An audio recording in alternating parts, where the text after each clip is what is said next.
Adoption of the agenda. Be it resolved that the agenda for the December 21st, 2021 meeting be accepted as presented with the addition of transfer to reserves under general business. Someone please move that.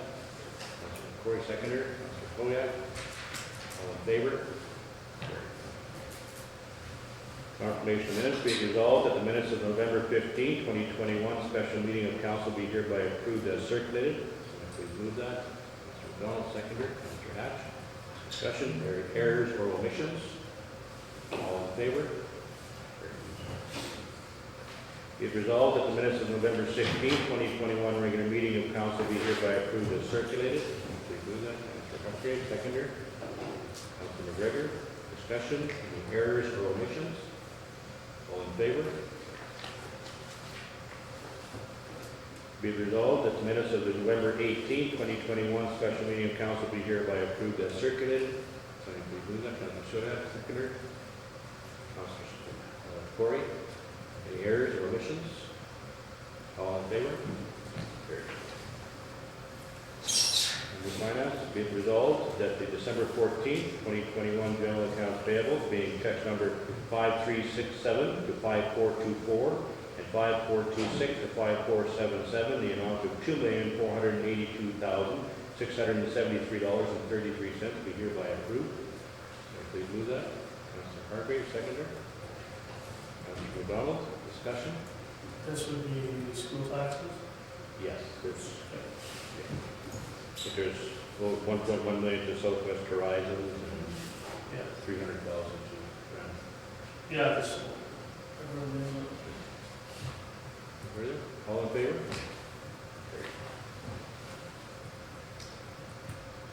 Councillor McDonald may want to excuse himself on this next one.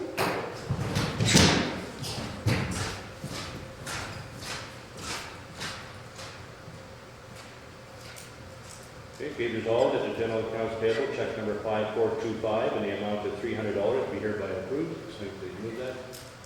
Councilor Corey, seconded by Councilor McGregor. Discussion? This is for Firefighters. All in favor?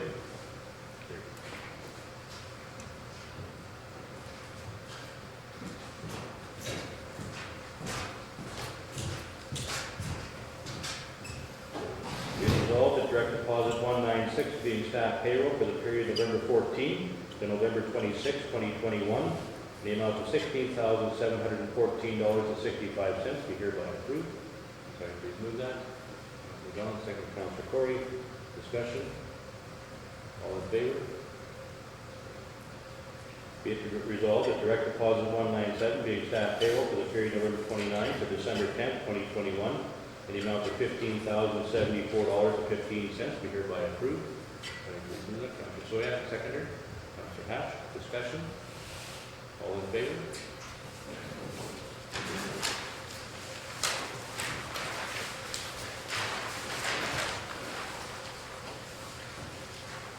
Be it resolved that direct deposit 198 being council indemnities for the month of November 2021 in the amount of $7,545.87 be hereby approved. So please move that.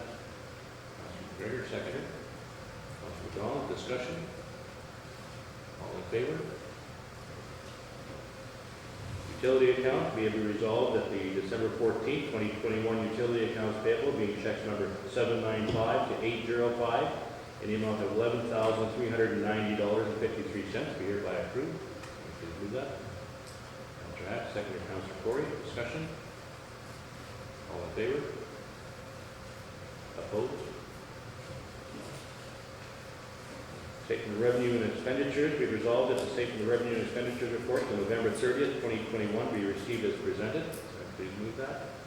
Councilor Salviak, second by Councilor McDonald, or Councilor McGregor. Discussion? All in favor? Be it resolved that the bank reconciliations for the month of November 2021 be approved as previously circulated. Please move that. McDonald, second by Councilor Corey. Discussion? All in favor? Okay, business allocations. Hearing is supposed to start at 9:15. 9:15, so we will go on to communications. Okay. So under the order of communications, we have several from the Association of Manitoba Municipalities. There were two on November the 23rd, one on the 24th, December the 3rd, December 6th, December the 7th, the 8th, the 9th, and two on December the 16th. There was a capital planning and agreement management bulletin that came out on asset management. Clean Farms provided their December media release. Conservation and Climate sent out bulletin number 59 with respect to on-site waste management system regulations. Enbridge sent out their land use, planning, and development near Enbridge pipes. They also sent out an update on their Line 3 decommissioning update. Federation of Canadian Municipalities sent out several communiques, one dated November the 15th, November the 22nd, November the 29th, and December the 6th, and December 13th. Information and Privacy Policy Secretariat sent out their information on the FIPA Amendments Information Session, which I did attend. Manitoba Association of Watersheds sent out their November newsletter. Manitoba Conservation and Climate sent us out information that they had approved groundwater use licensing for Badu. Manitoba Municipal Relations sent out several bulletins. Number 58 was on the COVID-19 update. 61 was on the vaccine transportation coordination that was being done through the United Way and their 211 Manitoba hotline. Bulletin 62 was the vaccination requirements at emergency centers. Bulletin number 64 was an update on the public health orders for youth sports and recreation. Bulletin 65 deals with the Municipal Enforcement Support Program, the continuous uptake. And number 66 was information on approval for special services and local improvement bylaws. Multi-Material Stewardship Manitoba sent out some information on their in-kind advertising program. That replaces what we used to get for an actual refund for recycling of newspaper. And it is somewhat limited. It's not that you can use it for any advertisement in any newspaper. It has to do with advertising related to your recycling program, so I'm not sure how much value that will be to us. Prairie Mountain Health sent out their December newsletter. Province of Manitoba sent out the information on the Building Sustainable Communities grants. Scott Telecom Services Limited has sent out information about a fiber optic project. I put it on as information only at this time, and it will come back with probably a requirement for council to approve a access agreement, but she hadn't sent that part of the information along yet.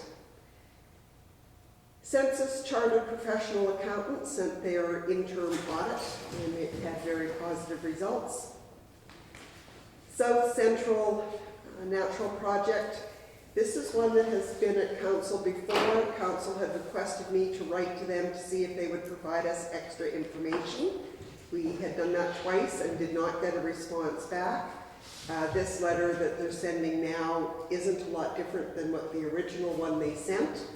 So I will leave it up to council as to whether or not we make any additional efforts in that regard.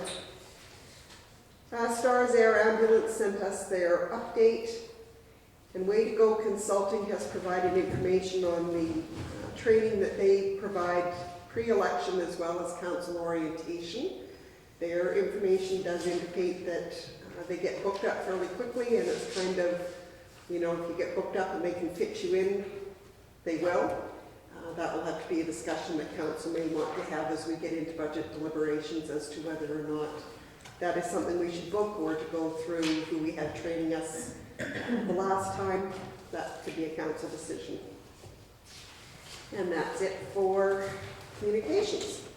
I have a question on the Clean Farms December media release. They talked about silage, tarp, and grain bag, and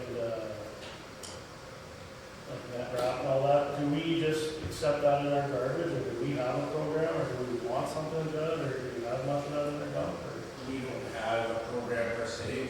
I've had calls in the past about what to do with it, and other than it would bin, now that they've come out with this, maybe there's an opportunity to start accepting it, but I have to check with the province. And Yeah, I was just curious, because yeah, like a little bit of silage tarp for a rake we took to the dump and we ended up putting in the bin, right? But yeah, I was just curious if that's something maybe we want to look into, or yeah, something sometime, or if it's.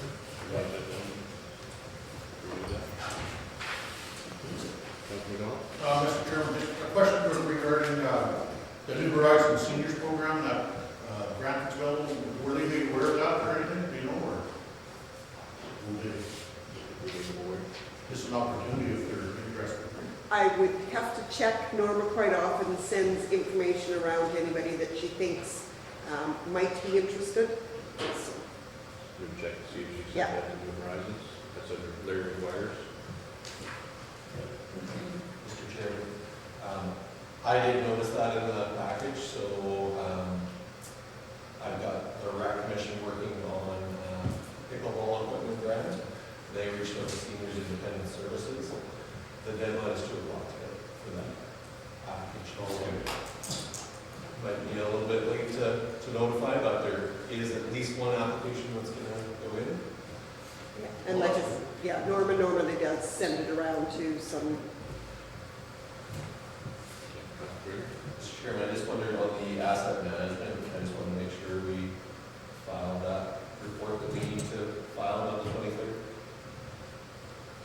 I haven't done it yet, but it's on my radar for sure. Yeah. Perfect. Margaret, did you have something? Be it resolved that the above noted communications be received. Will you please move that? Mr. Donald, seconder. Mr. Corey, all in favor? Here. So that's the time. We'll go through the ward report. Okay. Committee reports. Start to the south zone. Councillor Corey, your written report. Anything to add? nothing further. You have your written report in there as well. That's it. Councillor Soya, you have your written report. Anything to add? North zone, Ward 2. Councillor Harvey, take us on the written report. Anything to add? Just a little more. People phoning in about the new livestock, intensive livestock. Not very keen to post with it. Councillor Hatch, you have a written report. Anything to add? Nothing. Wawanesa zone, Ward 1. Councillor McDonald, you have a written report. Anything to add? Mr. Chairman, I'll just add, we had a handyman meeting in the van.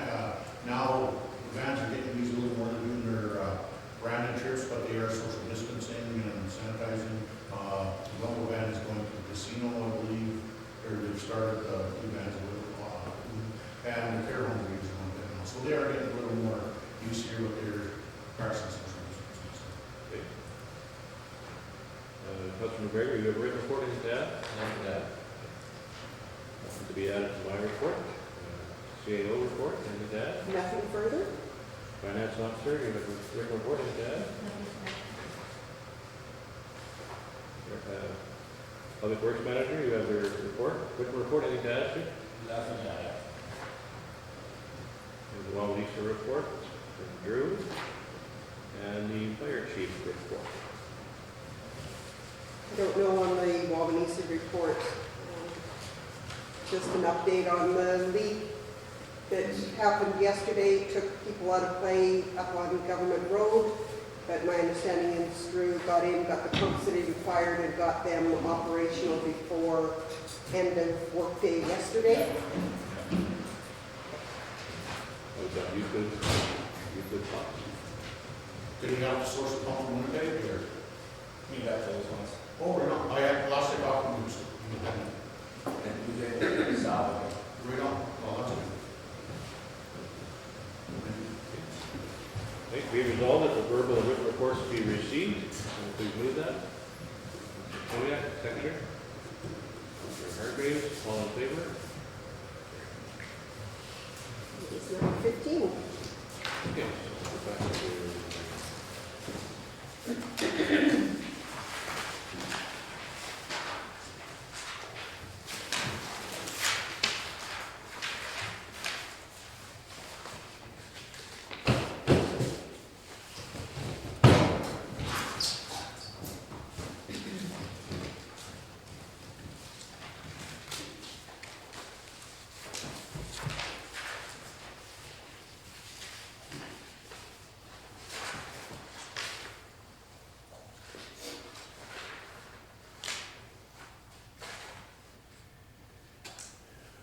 okay.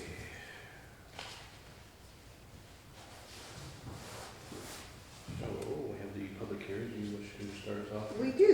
So under the order of public hearings today, we have a conditional use as well as a variation for the same property. The applicants are in attendance, so I would invite you to come forward to the delegation table. I can provide a little bit of an outline as to what your applications are for, and then council may have some questions for you. Welcome. Which one do you want to start with? I've got the conditional uses, the first one, so that would be to allow for the secondary suite. Okay. So basically, we want to build 18 by 26 building on footing and grading, and that's going to be used for when family comes over in the winters and whatnot. As we're getting older and whatnot, so our place that we originally built is a little small, so we're applying for another building. We only have 2 bedrooms in that other building, so we just wanted to put another bedroom in another space. Councilor, any questions? Is this, why wouldn't you build this building like attached to your structure? So originally we had planned to, the structure that we currently have that we live in, we had planned to share that with the bride when she got ready, because it's a wedding venue as well. But it's too small, we don't want to share space, we want our own place. We're building this building for our family in the winters, and in the summers, the bride's going to use it, but at no cost. Because we originally offered on our wedding packages with the bridal cottage, because they're currently using our bridal cottage. But now we have to offer, because we have weddings booked into 2023, so we have to honor what we said we were going to do. So it's going to start as a bridal cottage and a grand suite, basically. So we'll start out with this. So on the application, you said that you're running out of your mailing address is Steinbach. That's for my company. My 100% construction is in Steinbach, or we get all the stuff done through here. So my accountant takes care of everything that he lives in there, so which is my dad. Anything further? Yeah, don't see anybody here to. There is no one else in attendance and no one who contacted the office on this. Anything else that you wish to say on it? Okay, so whereas all representatives in regard to the conditional use application number C9/21 to allow on lot 1, plan 59679, located on part of the southeast quarter 1819 WPM, a secondary suite in the agricultural general zone, Cherry, have been dealt with, therefore be it resolved that the public hearing be concluded. Can you please move that? Mr. Sodak, seconder. Councilor Corey, all in favor? Opposed? Okay, and so the second public hearing is the variation. And this variation is to allow for the additional floor space for the conditional use. In speaking with community and regional planning, our bylaw stipulates for accessory buildings to a home occupation, stipulates 600 square feet or 30% of the principal dwelling, whichever, is the lesser. In this instance, community planning took a look at it, and there are in fact 2 lots equating to about 12 acres. And they did say that it could very well be interpreted that the accessory building was 600 square feet on each lot. And therefore, they had suggested that an application be done for the variation, which takes it up to 900 square feet, and that includes the footage then for the outdoor permanent washroom facility and would allow for the building of the secondary suite. Any questions, councilors? So sorry, this is another building? No, there's no use for the, Same building. still washing this. Just restructuring it, I guess. Yes, the washroom was already there and included in it, didn't have to go through variation or conditional use because it fell within the guidelines. But now that they've got the outdoor washroom, now the secondary suite requires the variation. Because it's cumulative. Because this is only 468 square feet, so.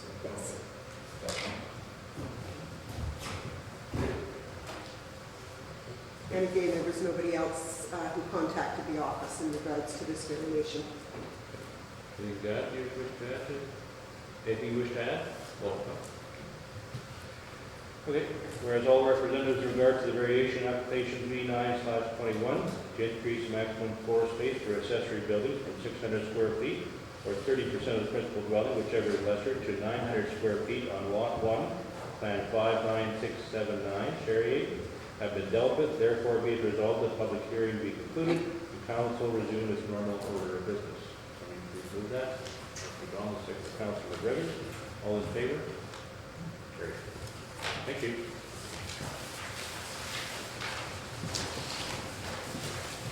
And the actual decision on the matter will take place a little bit further in the meeting. You're welcome to stay and hear that if you would like, or I will let you know the outcome at the end of the day. Okay, perfect.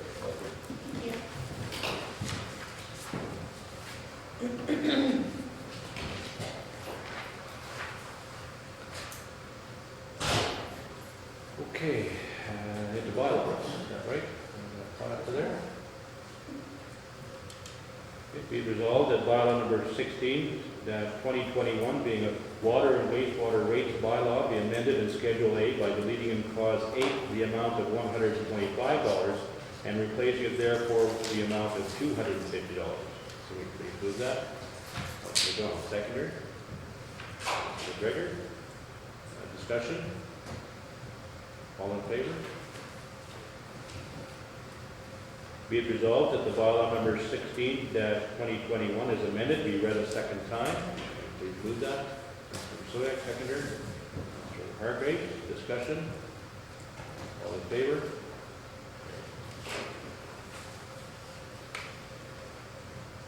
Be it resolved that bylaw number 18-2021, being a bylaw to maintain property and regulate nuisances, derelict, abandoned, and unsightly property, be read a second time.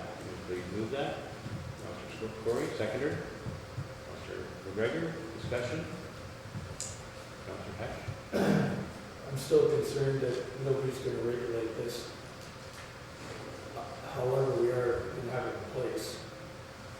Gives us something. Before we have nothing.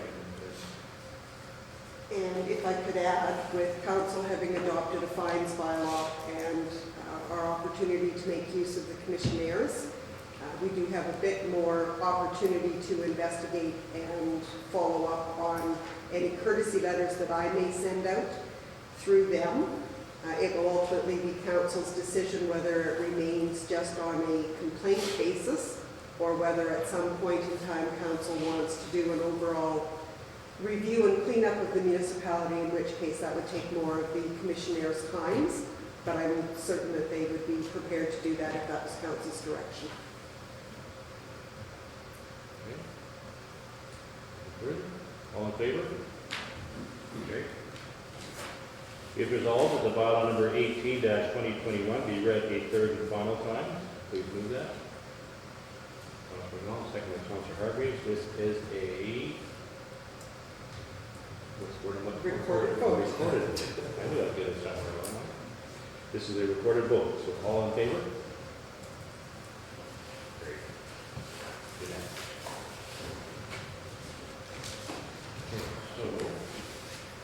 Be it resolved that bylaw number 19-2021, being a bylaw to amend procedure bylaw number 16-18 with respect to meeting location, be read a second time. Can we please move that? Councilor McDonald, second Councilor Hatch. Discussion. All in favor? Oh, sorry. What happens if we pass this and we don't get in there in January? I Then know we have big hopes to be in there, but just in case, can it just be? we would simply advertise the fact, put it on our media page Here. as well as on the office down there that it was going to be held here. As it stands right now, we have got no public hearings scheduled, so it's not as if we would have a concern that we had done advertising in that regard. So yeah, we would just give notice, probably by the second week in January, if we weren't thinking we would be in a position to move the meeting. Thank you. All in favor? Carried. Be it resolved that the bylaw number 19-2021 be read a third and final time. So please move that. Councilor McGregor, seconder. Councilor Corey, this is a recorded vote. All in favor? Unanimous.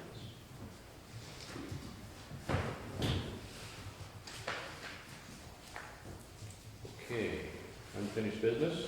Be it resolved that the administration be directed to prepare the necessary bylaw to establish 3 wards of approximately equal populations as set out in the map attached to the report of the Chief Administration Officer dated December the 7th, 2021 for use in future general elections. So we please move that. Councilor Corey, seconder. Councilor McDonald, discussion. All in favor? Still on here. Carried.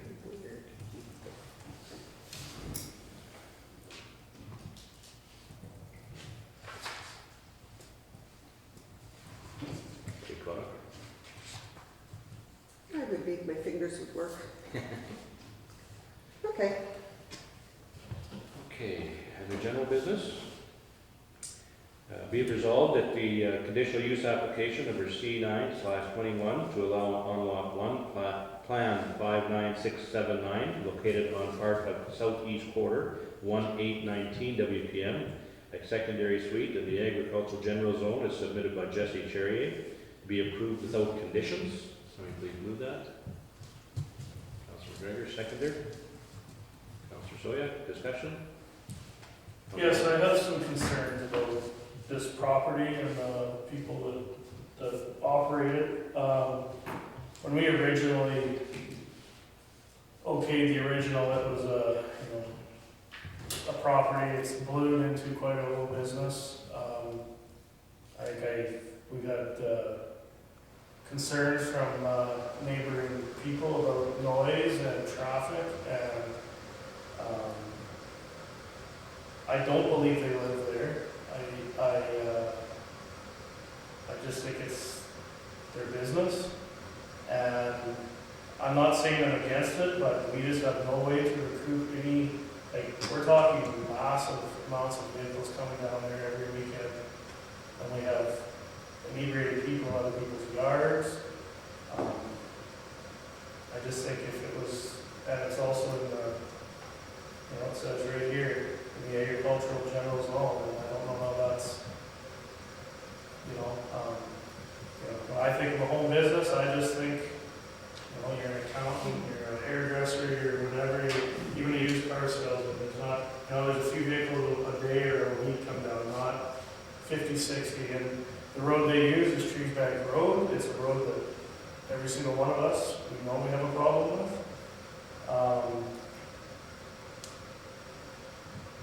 I think my suggestion is to table this, and I think we need to have a meeting with this couple and to figure out how we're going forward with, I don't know if we need road compensation or how we're going to do it. I know we tried to do that before and we couldn't get council together, but I'm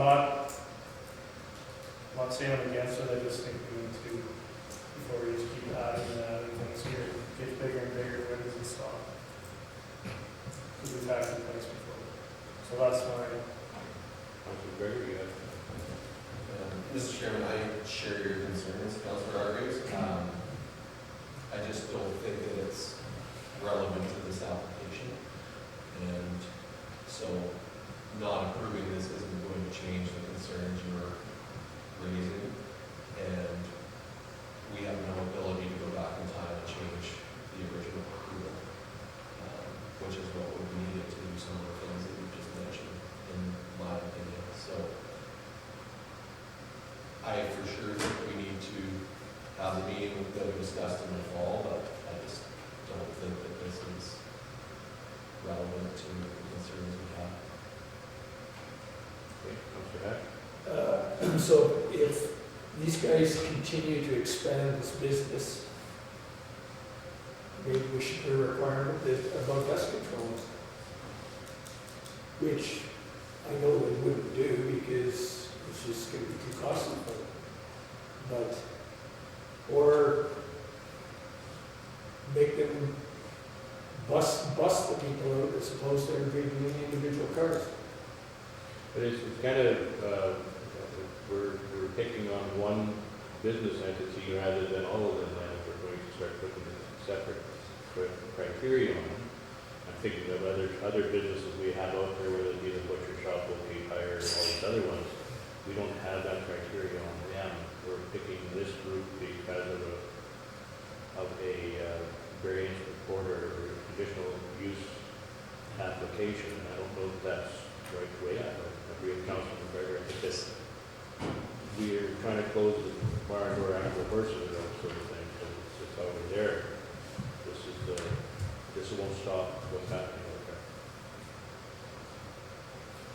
Councilman Donald? Mr. Chairman, I just, much like what Brett, Councilor Hargreaves and McGregor was saying, I think a meeting is very important. I think we have them in so they know kind of what we're up against and what we're hearing, and so maybe so they're aware of it, I think, and we'll have we could have a one-on-one, and so we're on the same page. That's my thought.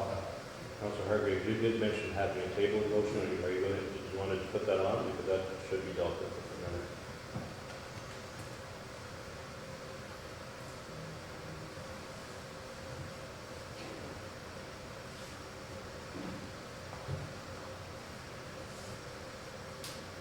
I guess not.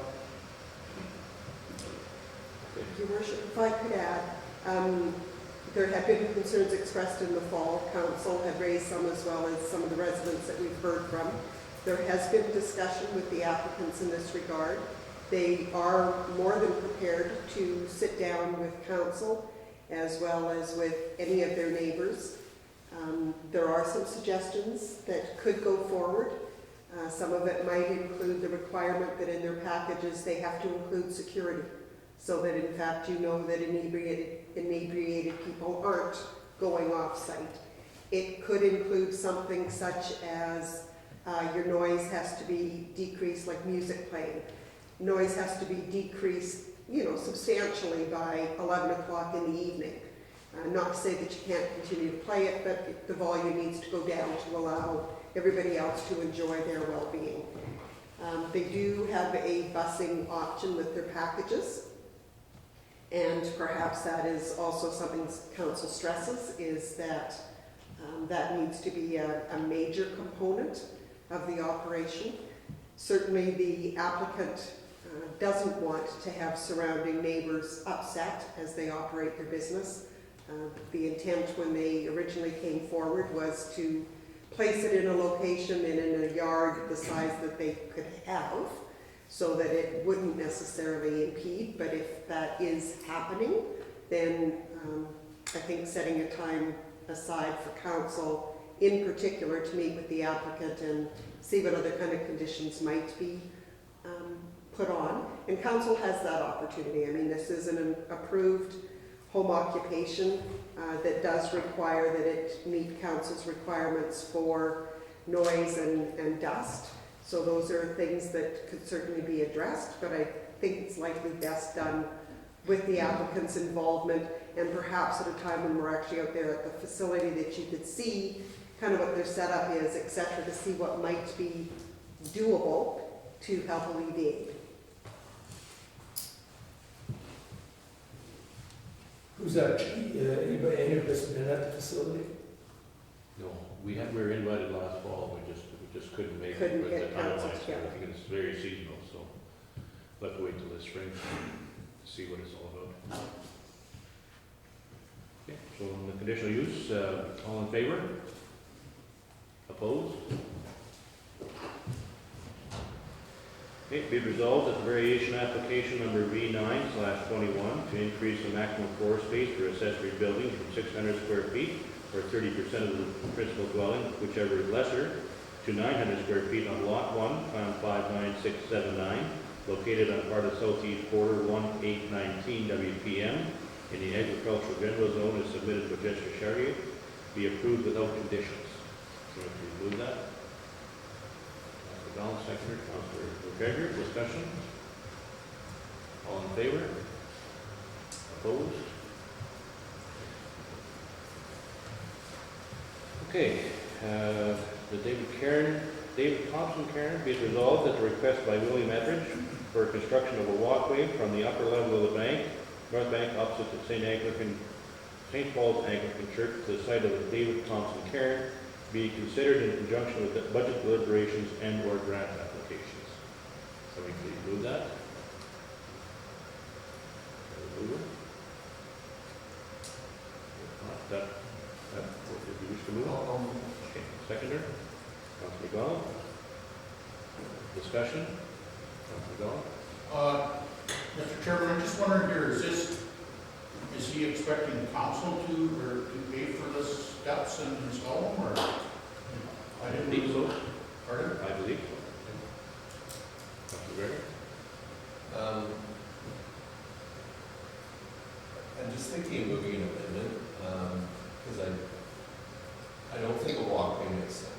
But I think that if there's lots of heritage grants out there right now, and that's part of this, that, grant, if we can get grant money to move it, and there's no cost to our council, then I would be supportive of that. But I don't think building a walkway makes any sense personally. So I guess I'm making an amendment to. How do you wish to amend it? But, How do you wish to amend it? well, I guess instead of saying for construction of a walkway, it would say for cost to relocate the trail. In conjunction with heritage grants? Yeah.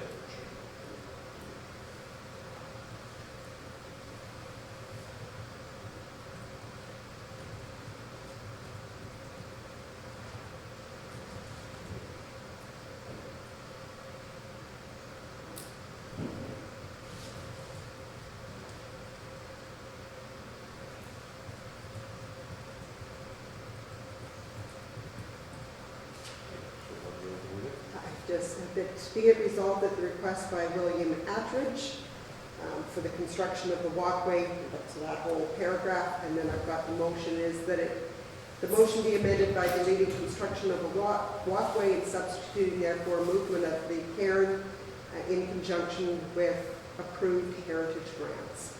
It's okay with you? Okay. We need a seconder for the motion for that We amendment? do. We need a seconder for the amendment? Sorry, is that just when it's the heritage grants, or can we just put grants or just put it on? This is fine. Just grants? Just, Okay. just in case.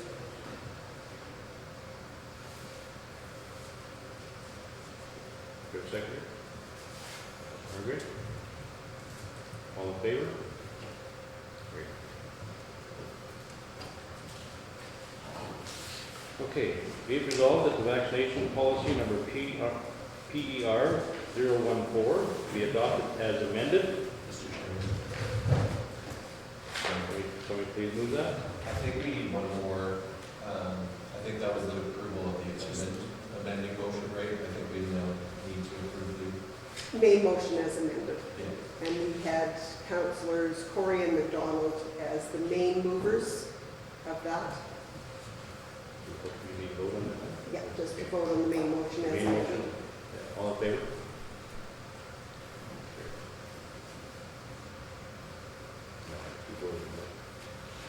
Okay, back to the vaccination policy. Be it resolved that the vaccination policy per 014 be adopted as amended. Please move that. McDonald, seconded. Councilor Hargrave, discussion? Did you want to? We may want to have Chief Gullett come up to the table as well.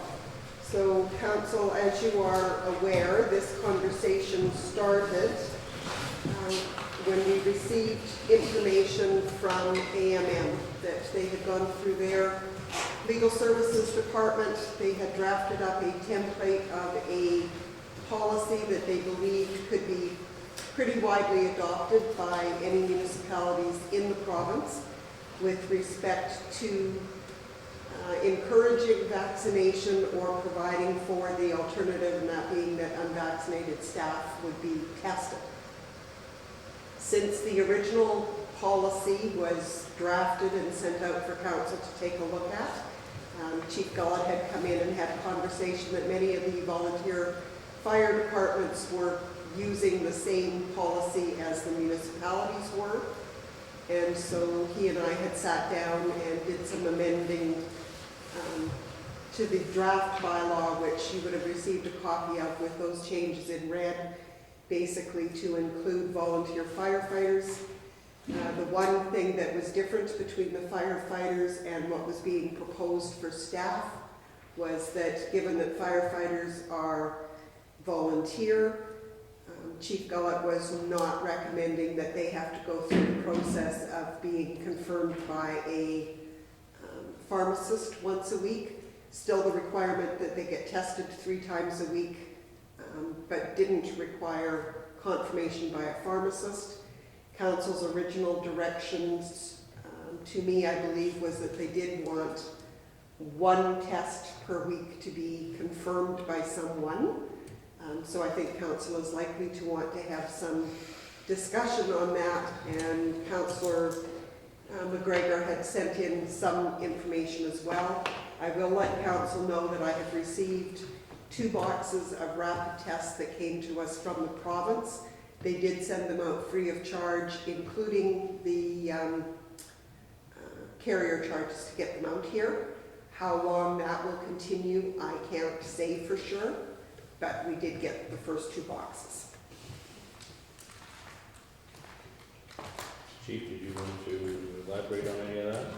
Nope, Joey pretty much hit her on the head. The only other thing is I recommended that we don't charge the volunteers, as they're not fully paid staff, and you shouldn't incur a cost to be a volunteer, is what I feel. Like I say, we're only looking at probably 1 to 2 at this time, firefighters, so it's not like we're gonna incur a huge cost even if we do have to pay the rapid test. But it's ultimately up to council, and I'll have to go by what council says.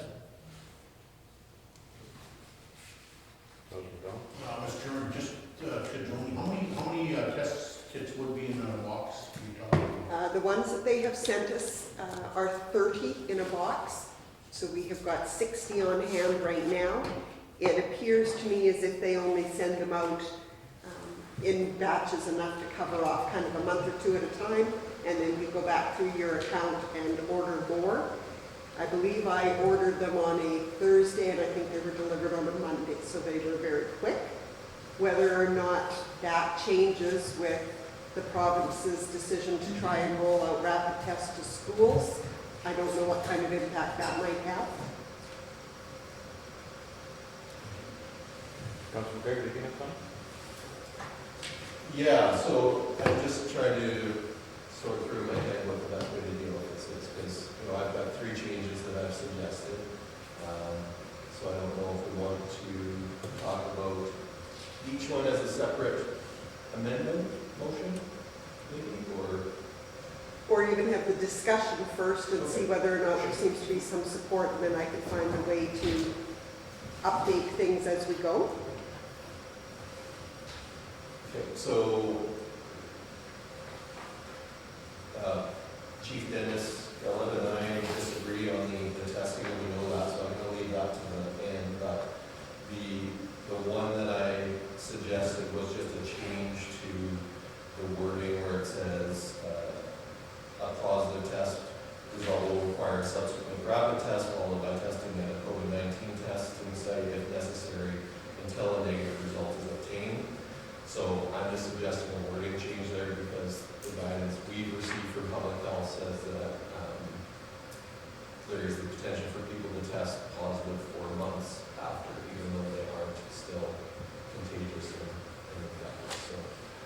just tell me what section that fell under on the, Testing requirements on page 4, thank you. second last paragraph, or second last section.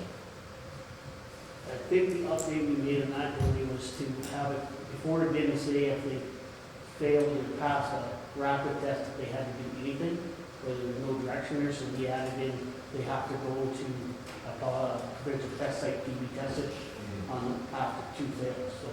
Yeah. Is No, what- I think that change is good. I think we should just go a little bit further. to Yeah, just it should be public health workers, whatever the public health directive is. I think, So if we were to stroke out until negative results are obtained, and then just put in, and subsequent following of public health. yeah, like I added, confirmed as positive, return to work will be determined by public health and the CAO. There's one element in there that I will have to come into discussion too, because with Omicron now, that there's a large amount of the population that are vaccinated, that are getting COVID, or getting that strain. What are we doing with them as far as testing? Are they allowed to come back to the office when they're positive? It'll be at the direction of public health and the CAO, right? And I think that's what we're covering. And I guess I'm wondering, are we going to be having to have them tested as well, or who's going to pay for that? I'm just trying to put it so that we cover all our bases, so that we're not. So if you develop COVID-19, there's no cost of testing. If you develop COVID-19 symptoms, you're required to go to the provincial test site, and then upon a positive test there, you're directed by public health to quarantine until they notify you. That could be 5 to 10 days, depending on But that's your unvaccinated. quarantine time. That's unvaccinated. Vaccinated or unvaccinated. Anybody who tests positive. Anybody that's positive, or no matter what strain it is, you're required to go to the public health. I guess that's when we get into the cost of the test, so we're going to say we don't pay for any of this to staff, and whether they're vaccinated or unvaccinated? There's no charge for a public test. Like if you have the symptoms, go to the provincial test site, there's no charge. That's covered by the province, there's no. I understand that, but get back to the office, so there's going to be testing involved. They're going to be tested to see whether they still. I wouldn't imagine that you are going to test anybody who is vaccinated unless they start to display any symptoms, in which case they would be required to take a test. But are they not a carrier? You could be anyways, but are you suggesting that all staff are going to test 3 times a week? I'm just saying that, I'm just putting that out Okay. there. Why are we going to treat them differently because now they're vaccinated, or are we still concerned about COVID in the workplace? Period. I think we're still concerned about what I believe the goal of the policy is to encourage risk management, right? So I don't think the shift is happening to rapid testing all employees yet, but maybe over the next couple months, who knows what happens, right? But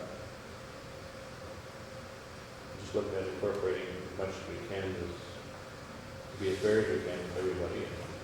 And I believe the policy does say that it is going to have to be fluid because COVID itself is going to continue to change.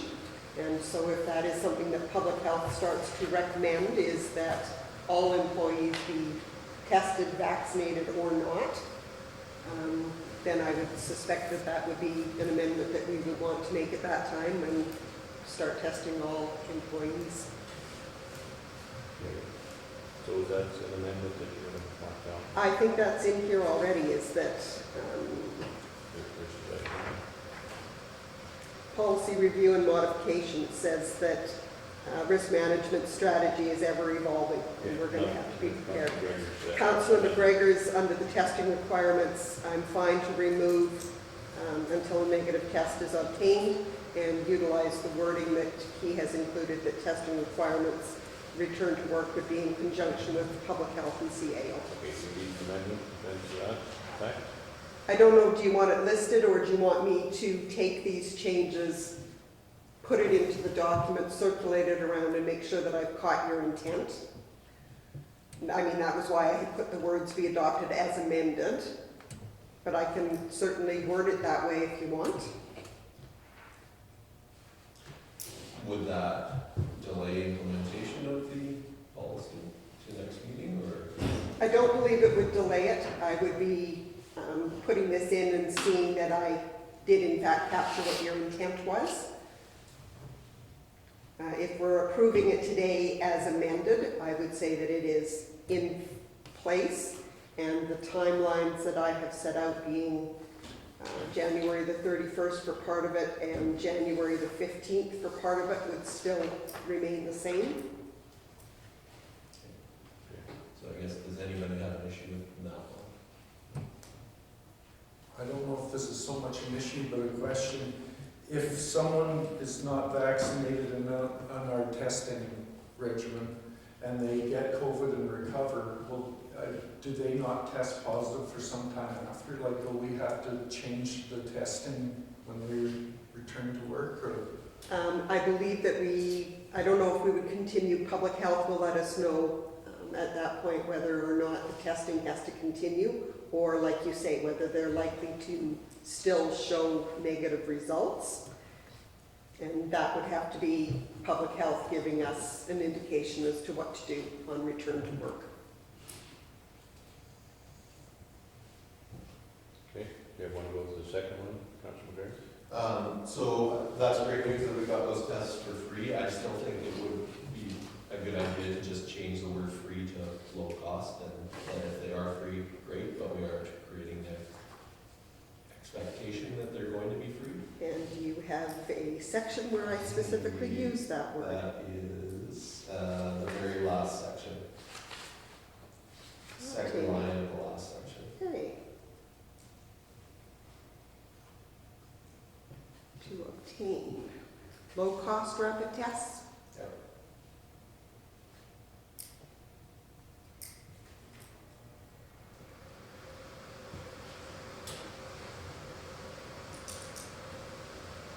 Okay, I can do that.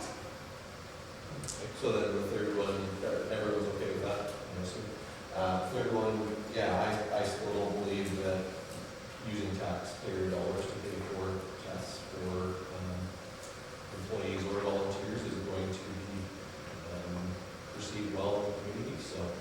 And I also think it creates problems for us if we've got two different rules between employees and volunteers, so. I would suggest changing that to require payment by the volunteer firefighters for the tests as well. So, Chief, well, if you're saying possibly two people, so would you Yeah. indicate it? At this time, it's two people, which I think will go down to one. What would, But our issue is in our document, we've never recognized anything for religious or medical exemptions. So we need to consider that too. If it's a religious or a medical exemption that they can't have it, how do we force them to take it? That's, pay for it. There's no such thing as a religious exemption, but medical exemption is covered. yeah, Medical exemption is covered, and my understanding is the same as Councillor McGregor's, is that as it stands right now, there have been no religious exemptions granted because none of their founding documentation shows that this would be a breach to their religion. Yeah, no, I'm good with that. It's fine. Yeah. that's as far as. I just, like I say, if it's a medical or any other reason, I didn't see that in there, so. Yeah, no, it does indicate that if it is a medical exemption that we treat it differently. Okay, Councilor Collins? I just think with the volunteer fire department, if we had a paid fire department, it would be different, but a volunteer fire department, I just don't think they should be paying for the contests. Personally?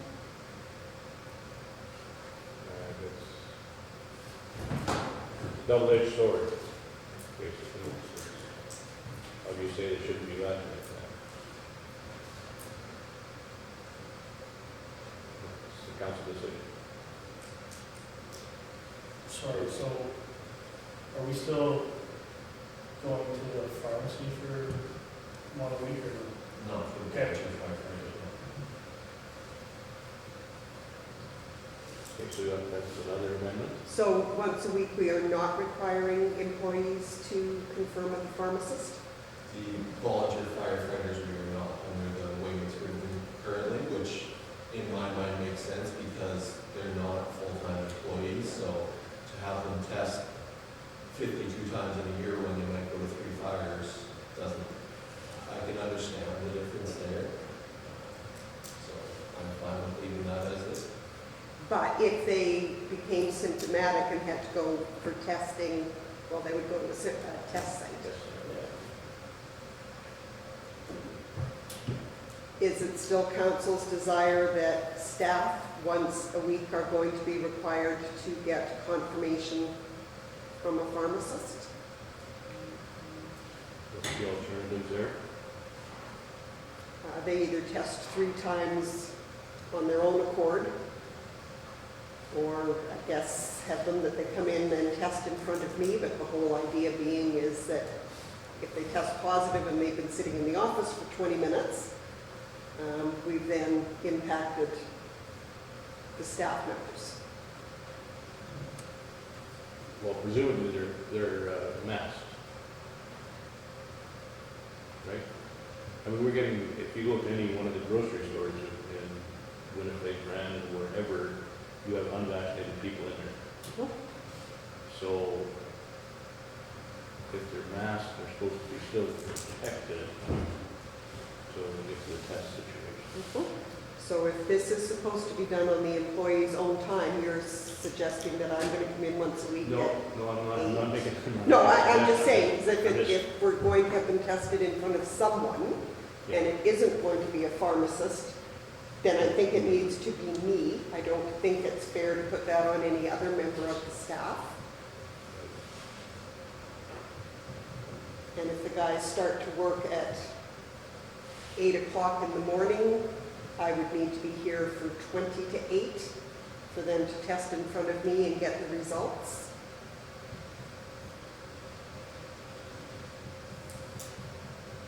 Yeah, I don't think we want that personally.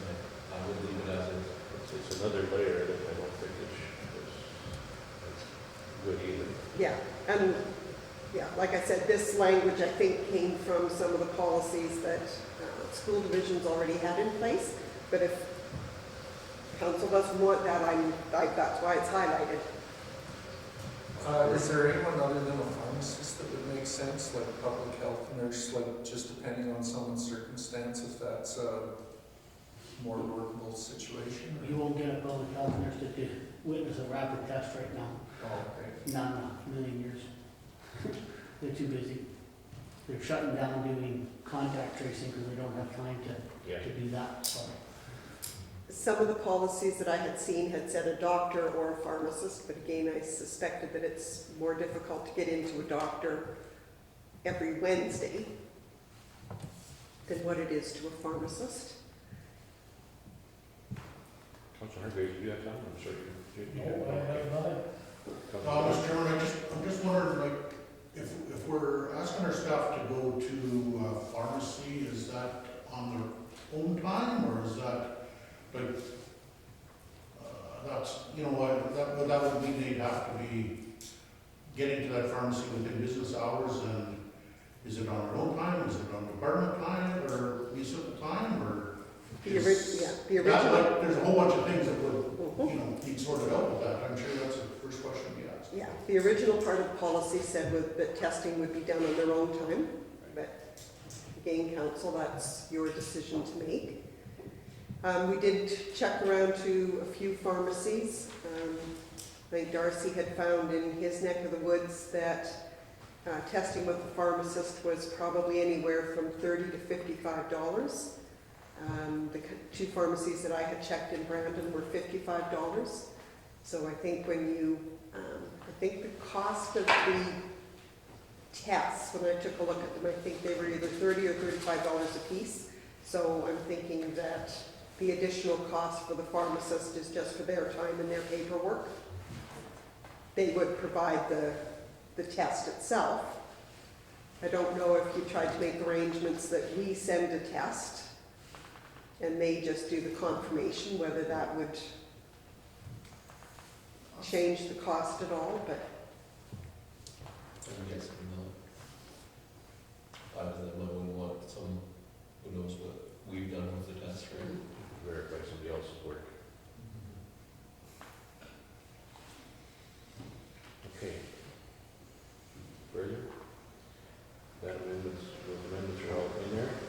Those amendments are in there. By the initial resolution. And my understanding is that firefighters are not going to be required to go to a pharmacist once a week. We'll try to get free or low-cost testing as possible. Right? Yeah, That's what the I'll continue to do that as long as the supply lasts. Anything else? Keep calling, anything else you want to? No, not right on council, just whatever direction council goes, we'll head that way. And council is aware of the couple of letters of concern that had been provided to you.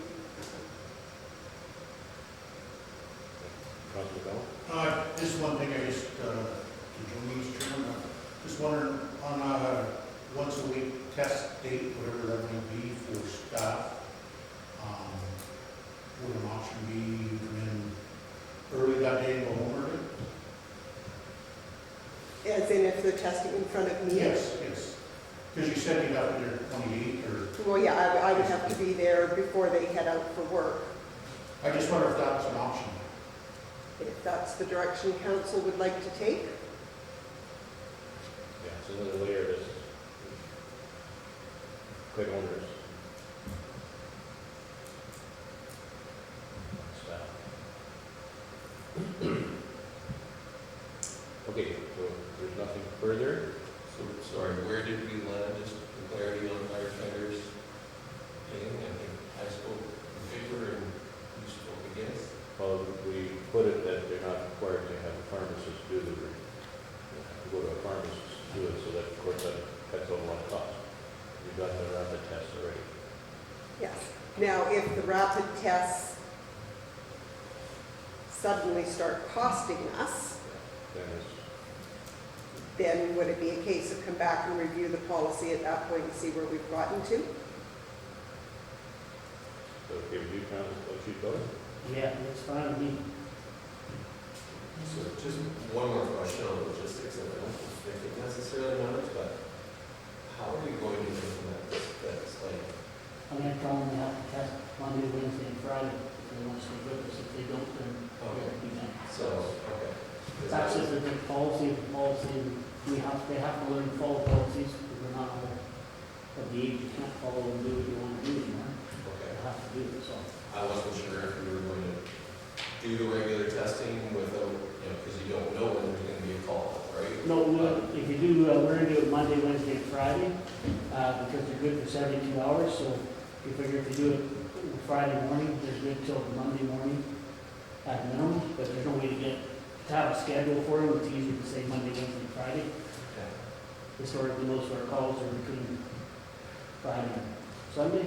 But, yeah, that's the idea. And I've talked to 2 or 3 other departments, and that's what they are going to follow the same pattern, so it works for us all. If we have these late calls, everybody can guarantee that we're covered off. That makes sense, 'cause I was thinking it's going to be tough to rapid test when you have to call. Now, all they have to do is they'll have to send me a text in the morning and say, I'm good, or I gotta go for test.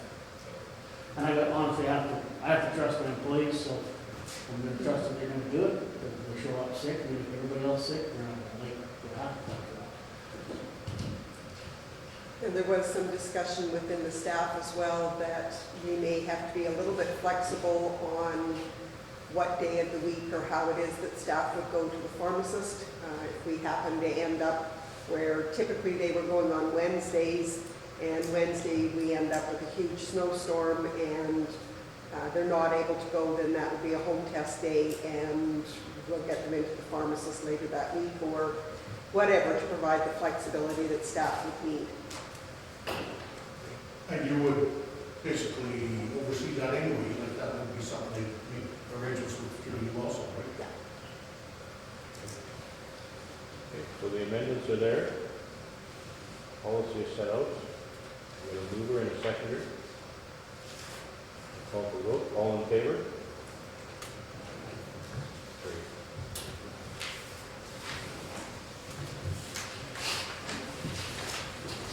Thank you, Chief.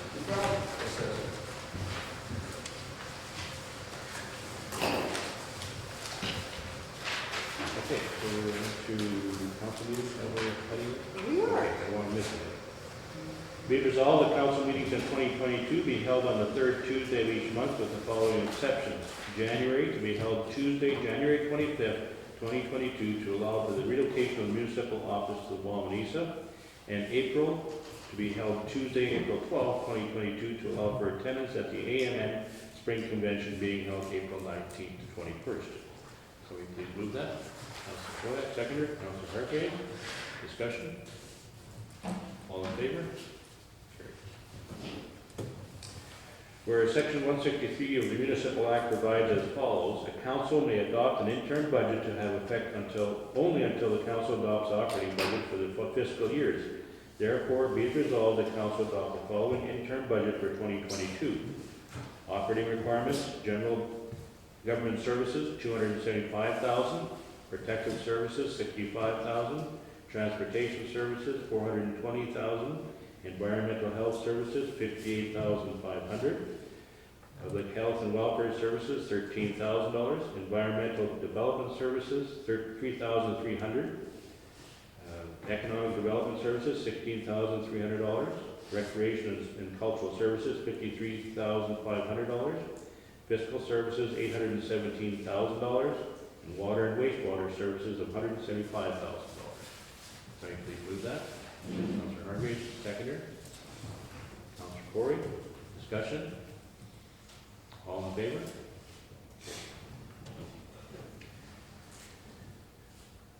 Okay.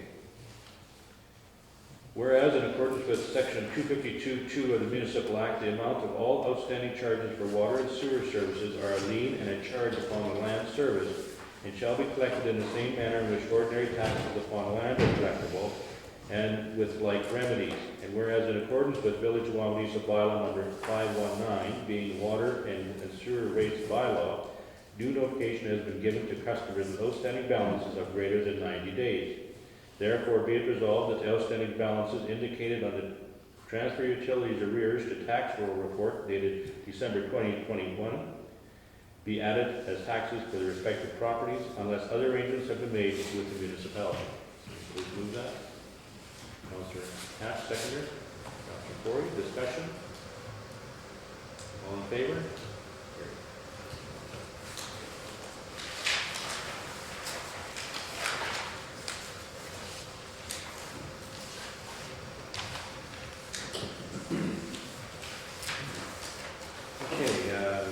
Be it resolved that the staff be authorized to carry over vacation days as indicated on the payroll carried forward report, subject to time being utilized by March 2021. Oh, 2022. 2022, exactly.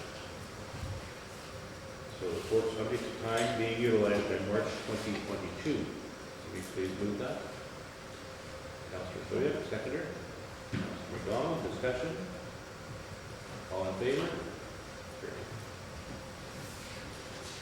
Whereas there are a few accounts with minimum balances due that have been outstanding for more than 90 days, and whereas it would be time and cost prohibitive to send these to collection agency for action, therefore be it resolved that the outstanding balances indicated on the utility and accounts receivable cancellation report dated December 20th, 2020? December 20th, 2021, sorry. 2021, be deemed uncollectible and the respective amounts be canceled. Can we please move that? Well, second by Councilor McGregor. Then that report that for a total of, that was at 138.11. Is that right? Cancellation was 138.11 along with a tax write-off of 96.61.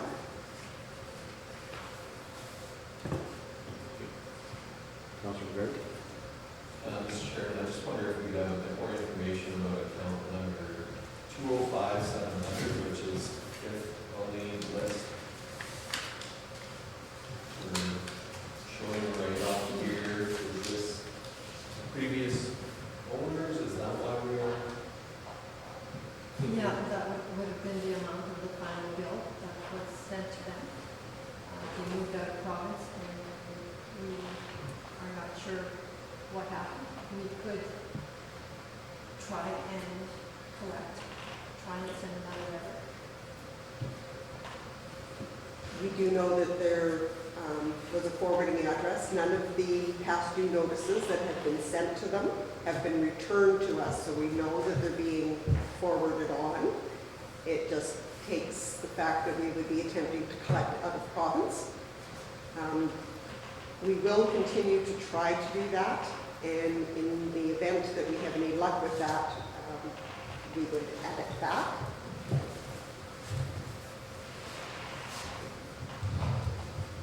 Any further? All in favor?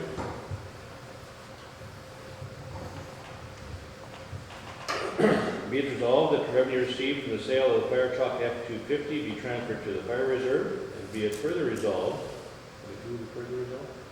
Sure. that revenue received from the sale of the Mack truck and from the sale of the 721 grasshopper mower be transferred to the replacement equipment reserve in accordance with the previous budget discussions.